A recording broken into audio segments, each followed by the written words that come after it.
Hello, I'm Camillus. This is an introduction of my ancient Chinese history program. Let's get started.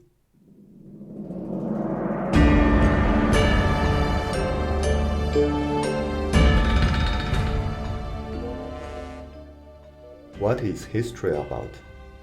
Not only about research and analyze the past events, but also to explain how the society comes to be in its present form, and to find the guideline for today's life, to predict its future state.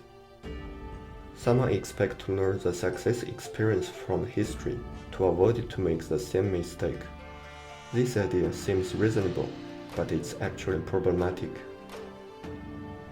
You can never step twice in the same river, announced by Heraclitus.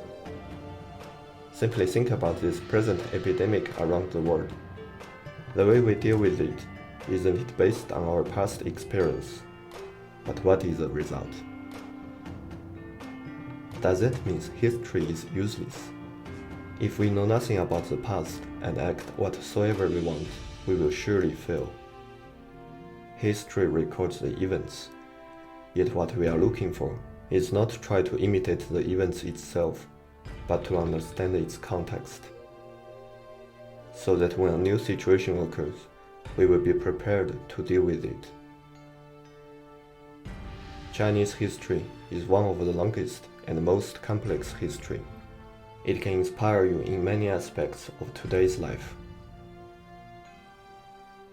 In China, the present history books in school are more or less written for political objectives, which is very hateful. This book will be expelled from my program. The three main resources I use are the 25 histories, History as a Mirror, and General History of China. Each Chinese dynasty set up a special department to arrange the historical data and write history books for its former dynasty. The 25 histories are composed by these official history books and several masterworks. History as a Mirror was written in Song Dynasty. It records 16 former dynasties from BC 403 to AD 959. The author of General Chinese History, Lü Simian, is a well-known historian, recognized as a person who reads the most history books. He has finished reading the 25 histories several times in his life. Until today, his book is still the best book of general Chinese history. However, we know very little thing about the past. There is only little information in the books. Less than 1% of today's events are written on the newspapers. But can you read all today's newspapers in the world? We can't even know everything happened in a single day. How about thousands of years? But we don't really need to know everything. When you try to know a person, you can't know everything happened in his life, but you can know his character. History as well. What we need to know is a context. In China and other countries, most of the history books are focusing on politics instead of culture. Our historians satirize Chinese history books, saying they are simply the emperor's family map, which is not an exaggeration.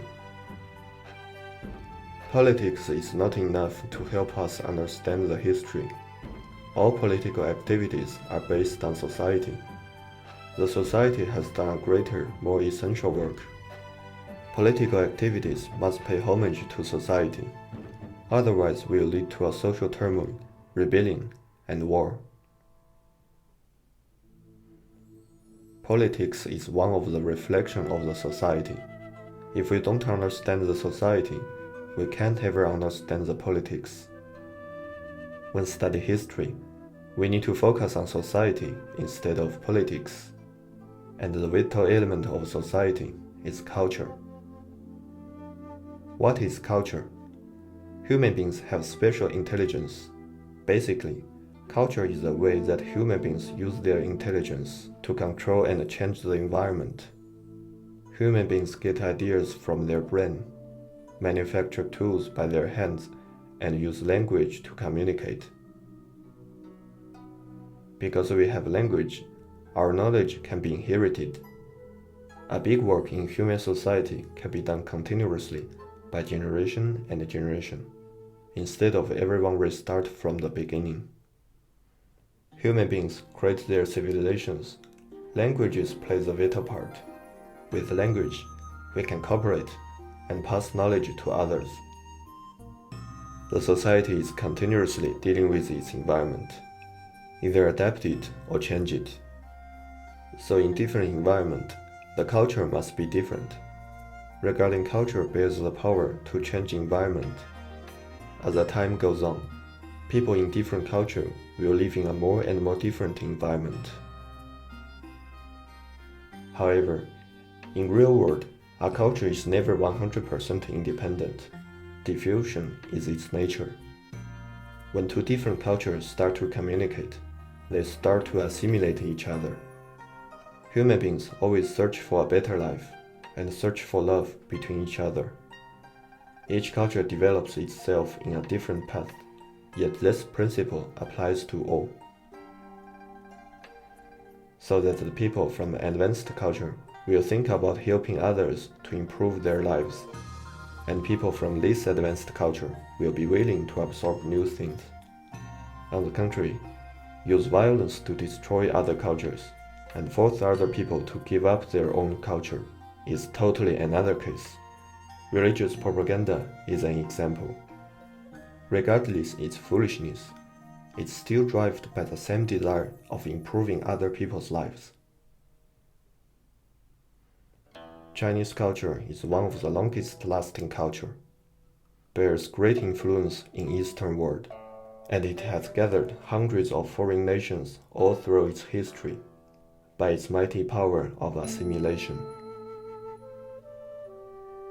Apparently, it's a glorious achievement, but in behind of the reputation, the memory we bear in mind is painful rather than cheerful, bloody rather than respectful. 95% of culture has lost, and the true Chinese bloodlines may already die out. Some of the culture is inherited by different nations. These nations stay together in this territory, speak the same language. Although their bloodlines are different, they identify themselves as the Chinese. The word Chinese means a compounded cultural community rather than a simple nationality. History is a process of losing memory, including where do we come from. Any civilization is hard to know its beginning. At the start point, there is no recordation at all. If there is a big nation beside, other smaller later coming nations could be recorded by this big nation, but this is not the case for China. So the start point of this culture seems it's impossible to know. If we have a look of Chinese myth, we will find that it doesn't have a clear system like Greek myth, but messed up with several mythological systems, which is a proof that there were at least 3 to 4 major groups of ancient tribes in the south, middle, and northeast of Chinese territory. Later, the south and northeast tribes are disappeared. Few tribes in Middleland survived. They get a lot of slaves from the south, and their society has passed from primitive society to slavery society. Chinese history starts to have correct and continuous record at BC 841. It's considered very early among all nations in the world. From this recordation, we can know that there are also two former slavery dynasties exist, the Xia dynasty and the Shang dynasty. These dynasties stay as a loosened community, composed by many vassals, nations, and tribes. The concept of China or Chinese people doesn't exist yet. The Zhou dynasty comes right after. Its territory is dramatically expanded, and the ruler is not able to limit the local vassals' power. Local vassals have their own autonomy and army. The society in this dynasty is closer to feudal society. The relationship between Zhou dynasty and its vassals seems like alliance.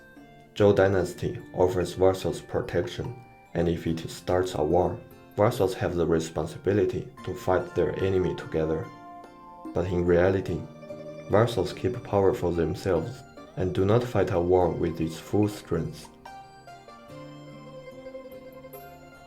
Zhou dynasty lasts until BC 476, but it actually loses its power in BC 771, after the army of Quanrong and Shen invade into their capital. The vassals start to expand their own state. From this year to BC 221, the Chinese mainland is controlled and developed by various vassal states. Some of them start to build the Great Wall from this time. At the beginning, the vassal states still pay homage to Zhou dynasty in order to gain people's support for themselves, until this dynasty totally died out. During these 500 years, the academic communication and commercial activities are flourish. This phenomenon starts to cultivate a common cultural community between different vassal states, so that when the Qing vassal state has unified the whole territory, the people already have the possibility to live together. In BC 221, the great politician Qin Shi Huang has unified the Chinese territory and become the first emperor in Chinese history. He starts to create new laws, new regulations, and new standards for the society, and in the same time, destroy everything what he thinks is heretic. Many important culture has forever destroyed, including the great philosophy I Ching. There were three major books before, Lianshan, Guicang, Zhouyi, but today we can only see the third one. The fact is, each Chinese dynasty inherits this horrible tradition, destroying previous cultures in order to reinforce their governing power. Qing dynasty has great achievement, but it's very short. The following dynasty, Han, is one of the strongest in Chinese history. Many foreign nations would like to pay allegiance to Han. The government accepts them and moves these foreigners directly to Chinese mainland. Even though Chinese culture has great power of assimilation, yet the process takes hundreds of years. No one can adapt a different culture immediately. In the Chinese mainland, these foreigners start to have conflicts with Chinese people. After Han dynasty loses its power, various foreign nations start to build their own regime on Chinese mainland. They fight each other and slaughter Chinese people. 100 years after the fall of Han dynasty, the conflicts reach its peak. This historical period is called the invasion and rebellion of the Five Barbarians. This is a big destruction of Chinese culture. Most of the Chinese people are killed or enslaved, and China is separated into many countries in the following 200 years, both in the south and in the north. Until AD 589, the Sui dynasty reunified the Chinese territory. Then Chinese people finally tie over this difficult phase. Sui dynasty and the following Tang dynasty is another most powerful historical period in Chinese history. Tang dynasty learns a lesson from Han dynasty. For the nations who pay allegiance, the government keeps its people in their land and set up a protectorate to manage and supervise their daily activities. The similar rebellion has not happened in Tang dynasty. But after losing the war against Abbasid Caliphate in the Battle of Talas, Tang dynasty loses its best western army and does not develop their western regions anymore, and the following Anlushan rebellion has largely damaged Tang dynasty's power. The history starts to move to another direction.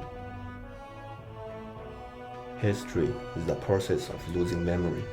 Sometimes we forget valuable lessons and make similar mistakes.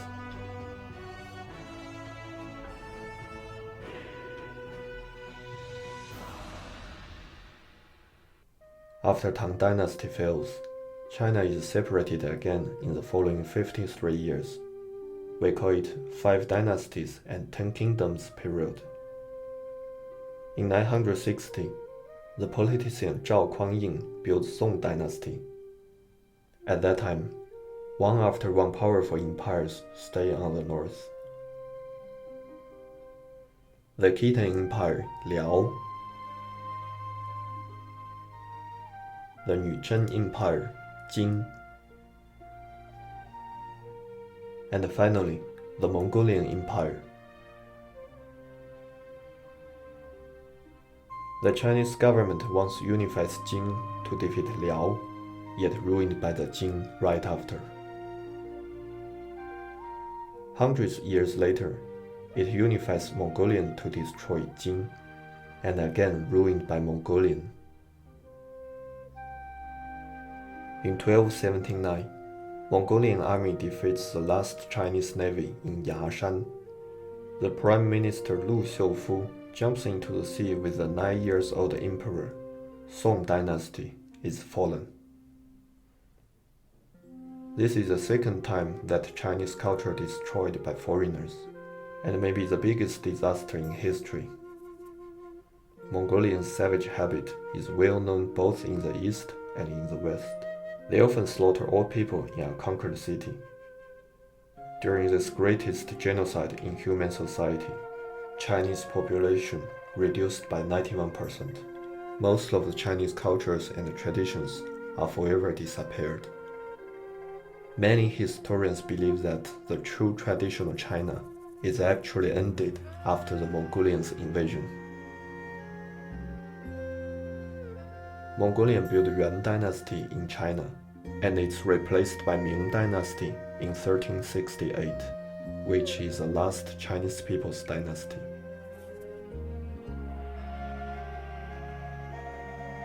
Nuzhen conquers Ming dynasty in 1644 and builds the last feudal society dynasty, Qing. Our ancient Chinese history program will stop here.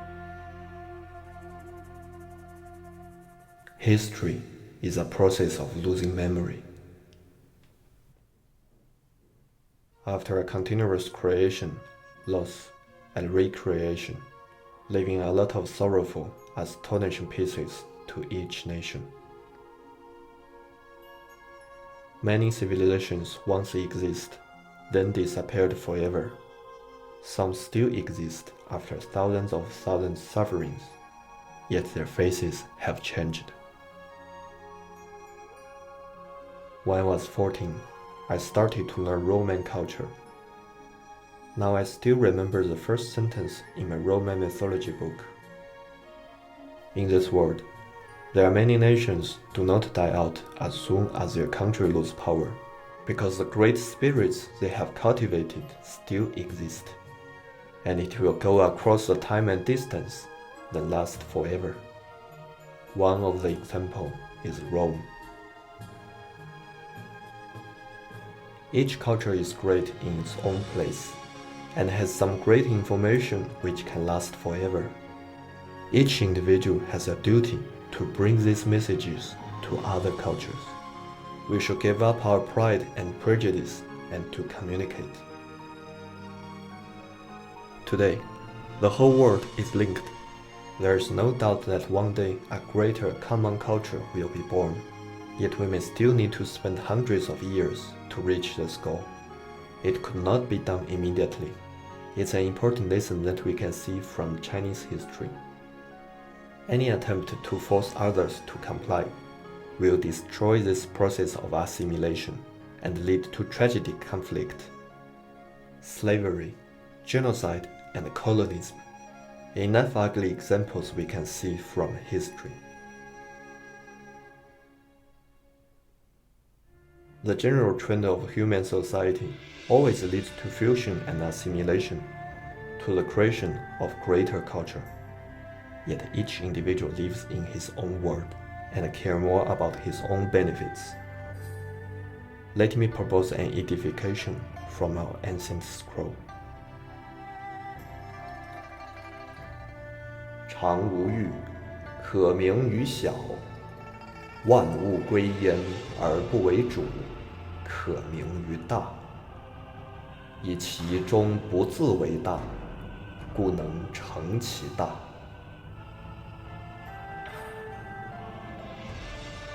The real great man may never need to claim that he is great. One biggest mistake of the education in this world is that we always learn how great we are, but it's also important to understand how small we are.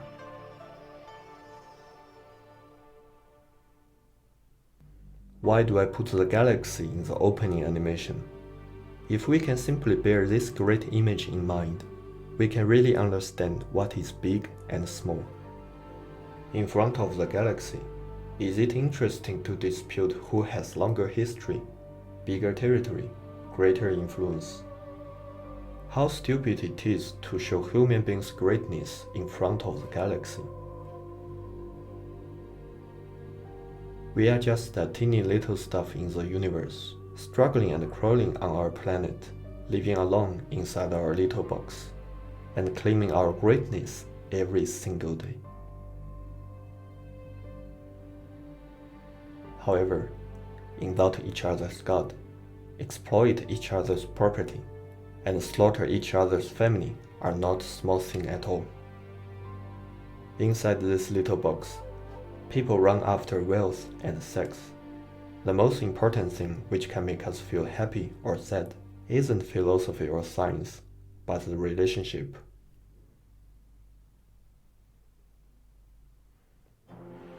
Although selfishness as a human nature blinds our mind, there are always some brave people trying to jump outside of his little box, to think further for others, so that individuals with different mindset can create a culture and become a tribe.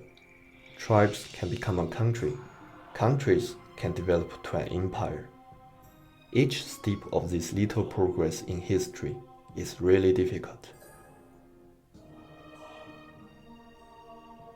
We are still divided by different countries, languages, staying in behind of cultural barriers. Anywhere in the world, we can see good people and bad people. But no matter good or bad people, their activities through the whole life, it's hard to overstep his own cultural realm. Within a same culture, people can work and live together. Between different cultures, we can't.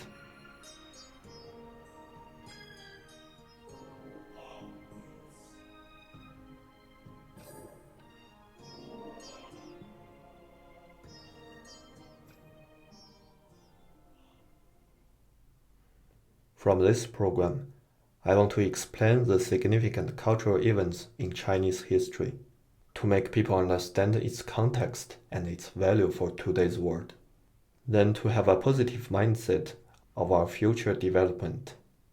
It looks like a bold idea to expect such a big thing with my little effort, yet it is my hope. In this difficult year, our world needs hope more than ever. I hope that one day, human beings can understand each other better, see each other as compatriots rather than foreigners, and become less aggressive to exploit. See each other as families rather than enemies. Then think over again and again before cut each other's throat. I hope that the relationship between young boys and young girls will no longer be ruined by nationalism or racism. No matter where do they come from, they can freely fall in love and stay together. Thanks for watching. I'm Camillus. I have a message to the world. See you next time.